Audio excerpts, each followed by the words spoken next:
এই চ্যানেলে সম্প্রচারিত সকল খবরই সচেতনতামূলক এবং শিক্ষণীয়, কোনো কিছুই প্রভাবিত নয়। আবার ইডির হানা এবারে হাওড়ায় মঙ্গলবার সকাল 7:30টায় বেলুড় থানা ঘুষুরিতে ইডির হানা তীব্র চাঞ্চল্য ছড়িয়েছে।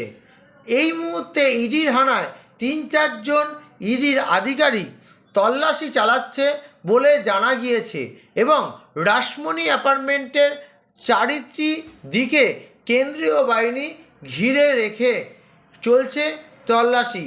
ঘরের ভেতরে কোনো আবাসিকদের কাউকেই প্রবেশ করতে দেওয়া হচ্ছে না। ব্যবসায়ীর নাম, এখানে একটি ব্যবসায়ীর বাড়িতে আনা, ব্যবসায়ীর নাম কৈলাস সারাফ।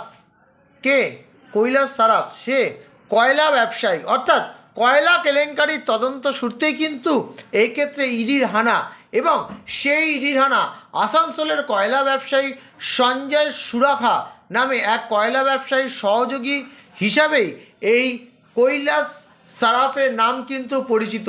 সেই ক্ষেত্রে কি বলছেন শুনে নিন আপনারা। এইটা তো আমরা শখ আছি, সকালবেলা উঠে দেখছি পুরো মেট্রি ফোর্স আছে, 4টে অফিসার গেছে উপরে। গিয়ে আমি উপরে গিয়ে জিজ্ঞেস করলাম কি আপনারা কেন এসছে, তো বলছে আমরা ইডি অফিসার, আমরা রেড করতে এসেছি। তারপরে আমার নম্বর নিল। কার বাড়িতে ঢুকেছে? এটা সারাফজি বাড়িতে, কৈলাসচন্দ সারাফ। উনি কি করেন? উনি জব করে, চাকরি করে। শোনা যাচ্ছে উনি নাকি আমরা জানি বেআইনি কয়লার ব্যবসা। এইটাই তো আমরা আজকে জানতে পারলাম।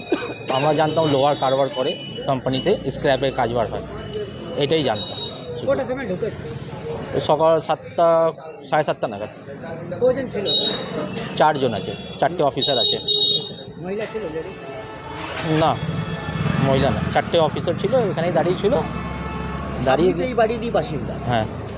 আমি কি আতঙ্কে রয়েছে যে এরকম হঠাৎ করে এরকম 4টা বাড়ি? আমরা তো শখ আছি কি, এমনি উনি তো খুব ভদ্র লোক, আমরা তো আজ পর্যন্ত ইনি খুব সুন্দর বিহেভ আছে ওনার। আজকে এটা প্রথম জানলাম কি ওনার দুর্নীতির সঙ্গে যোগ আছে। এখনও হয়নি, মगर আমরা এখন যা শুনতে পাচ্ছি বিল্ডিংয়ের লোক। একটা শোনা যাচ্ছে যে ওনার বাড়ি থেকে নাকি 50 কোটি টাকার উপর টাকা পয়সা পাওয়া গেছে, বা এরকম দেয়াল ফেয়াল ভাঙা হয়েছে। না না, কিছু নাই, এখন কিছু খবর পাই না।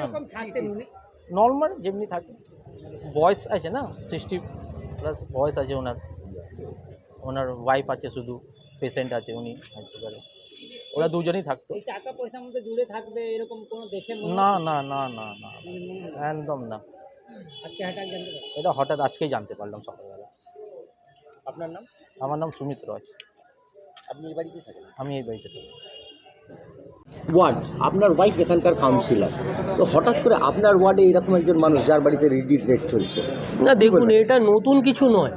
আমি এটা বিগত 5 বছর ধরে গভর্নমেন্টকে বিভিন্ন যারা এজেন্সি আছে তাদেরকে আমরা জানিয়েছি।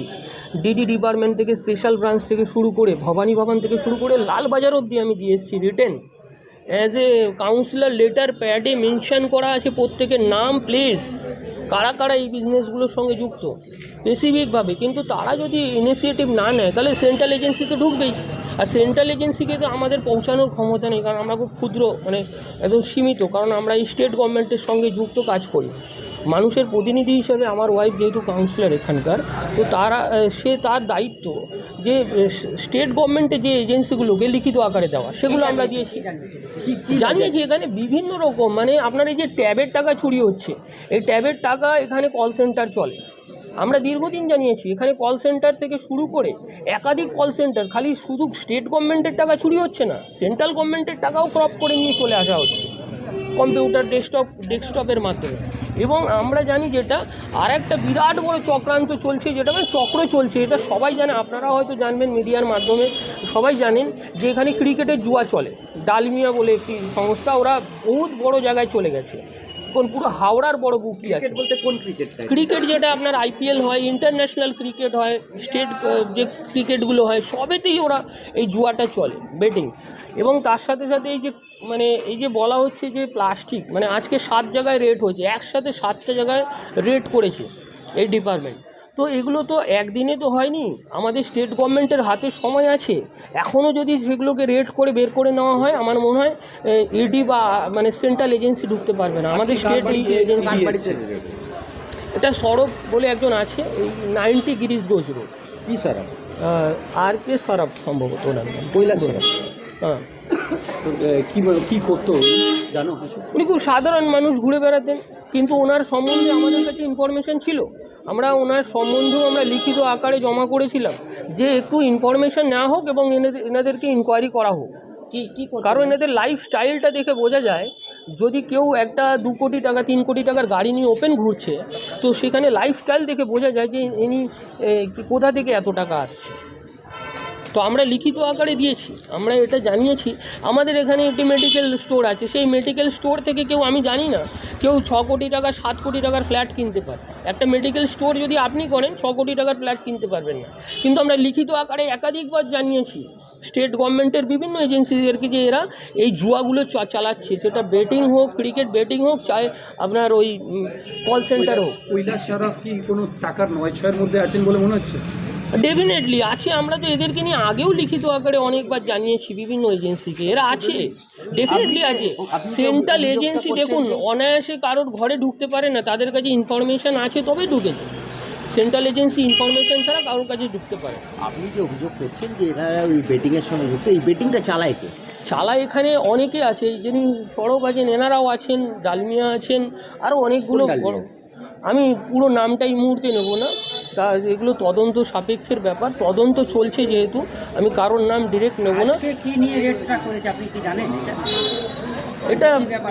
এটা একটা সংস্থা, মানে এদের একটা ইনলিগাল সংস্থা বোর্ড রয়েছে, প্লাস্টিক প্রাইভেট লিমিটেড একটা সংস্থা আছে, তো সেইটার মধ্যে এনারা ওইটাতে যুক্ত আছে। একটা বড় গ্যাং আছে, পুরো গ্যাং, ইনি একা নেই।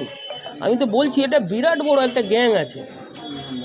দেখুন, অনেক ভালো ভালো শিল্পপতি, ভালো ভালো বিজনেসম্যানরাও আছেন, যারা মানে ভালোভাবে অনেস্টলি তারা সরকারকে ট্যাক্স দিয়ে সেই বিজনেসটা করেন। কিন্তু এই ধরনের বিজনেসম্যান যারা ইনলিগাল পদ্ধতিতে কারো সরকারি টাকা তুলে এনে, এটা বিজনেস বলে না, এটাকে বলে চুরি এবং ডাকাতি। এটা ডিজিটাল ডাকাতি বলে। ডিজিটাল মানে আমরা যেটা দেখি অ্যানালগ সিস্টেমে ঘরে গিয়ে ছুরি বা বন্দুক ঠেকিয়ে ডাকাতি করা, ওটা একরকম। আর এটা একটু এডুকেটেড ডাকাতি, মানে শিক্ষিত ছেলেমেয়েরা যারা একটু পড়াশোনা শিখেছে, ইংলিশ একটু ভালো স্পিক করতে পারে, ক্লাস 10-12 পাস করার পর তারা ডাইরেক্ট গিয়ে কম্পিউটার থেকে ওই ডাকাতিটা করছে, আপনার অ্যাকাউন্ট থেকে আমার অ্যাকাউন্ট থেকে টাকা টেনে নিচ্ছে, সরকারি অ্যাকাউন্টেও টাকা টেনে নেওয়া হচ্ছে। আমার নাম দিবাকর চক্রবর্তী।